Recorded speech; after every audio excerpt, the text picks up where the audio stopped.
What's up mga kasawsaw? Nagbabalik na naman si Mr. Chowking. So for today's vlog, nagtataka lang talaga ako kung bakit nagkaganito ngayon yung bill namin. Sobrang mahal. Madalas na naman yung burnout, pero nagtataka talaga ako. Bakit umabot ng 16,000 plus yung aming bill? Samantalang palagi naman nag-burnout. So ito guys, papakita ko sa inyo ngayon yung bill namin dito. Ayan. 16,000 plus yan. Tataka talaga ako kung bakit sobrang taas ng aming bill dito sa tindahan. Samantalang sunod-sunod naman yung burnout. Nakaraang buwan, hindi naman dito nagba-burnout.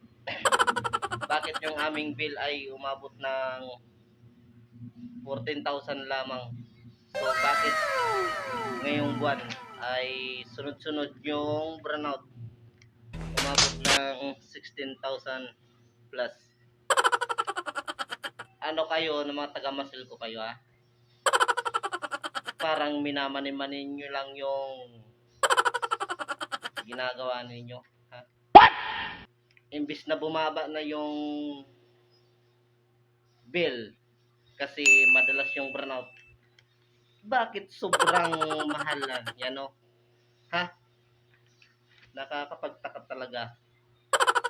Hindi talaga tama yung ginagawa niyo yung mga taga-masil ko kayo. Ha? Ano? Burnout na lang ba yung binabayaran? Ha? Hindi yung kuryente? Hindi na nga tama yung serbisyo nyo. Bakit sobrang taas pa ng bill nyo? Ha? Ano?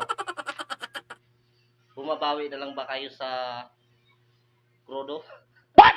O sa binabayad nyo sa ano nyo? Sa mga trabahador nyo? Ha? Hindi talaga tama yung serbisyo nyo. Ha? Nakakapagtaka talaga. Noong nakaraang buwan, hindi kayo nagpapa-burnout. Pero yung bill namin 14k lang. Tapos ngayon sunod-sunod yung burnout, umabot ng 16,000 plus. Ha? Kayong mga taga-masil kayo, hindi na talaga tama yung serbisyo nyo. Hindi pa tama yung ganyan ha. Imbis na bumaba yung mga bill namin kasi palagi kayo nagpapa-burnout, yun ang pinagtataka ko. Sobrang mahal ng bill ha. Kung ako sa inyo, ayusin nyo naman yung trabaho niyo. Nasira na nga yung aming isang freezer dahil sa pinaggagawa ninyo. Mga patay sindi yung pagserbisyo nyo. Hindi ba kayo naawa? Ha? Madaming freezer na kaming nasiraan. At madaming freezer na rin kaming pinayos. Ha? Walang awa kayo. Samantalang nagbabayad naman kami. Nako. Malaki naman yung babayaran ng aming boss. 16,000 plus. Tapos nagpapa-burnout pa kayo. Malaki na nga yung binabayaran namin. Sa amin pa lang. Tapos palagi pa kayo nagpapa-burnout ha. Gago! Kayong mga taga-masil ko kayo, ayusin naman yung serbisyo nyo. Malapit ng due date. Nagbigay na kayo ng ayan.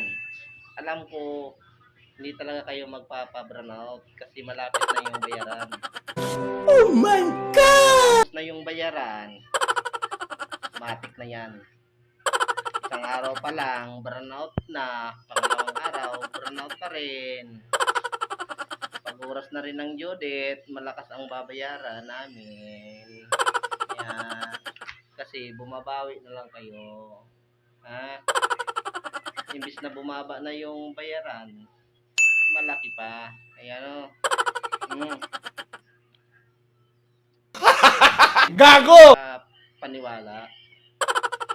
Palaging brownout na nga sa Milagros, malaki pa ang bayaran. Nako, talaga kayong taga-Masilgo kayo. Mga walang puso, walang awa, walang iya. Nako. Yan. Magbabayad na naman ako. Pero hindi sa aking pera.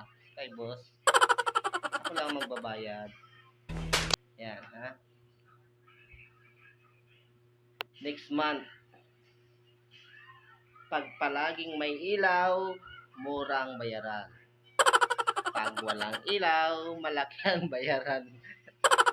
Kasi dyan kayo kumukuha ng pambayad sa mga tao ninyo. Yan. Nakakainis talaga kayong mga taga-Masildo kayo. Kung ayaw nyo na ng serbisyo, manahimik na lang kayo. Ha? Wala kayong awa sa mga tao.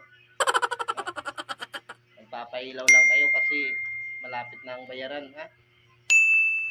Pag nagbayad na yung lahat, patay na ang ilaw. Wala na kayong puso.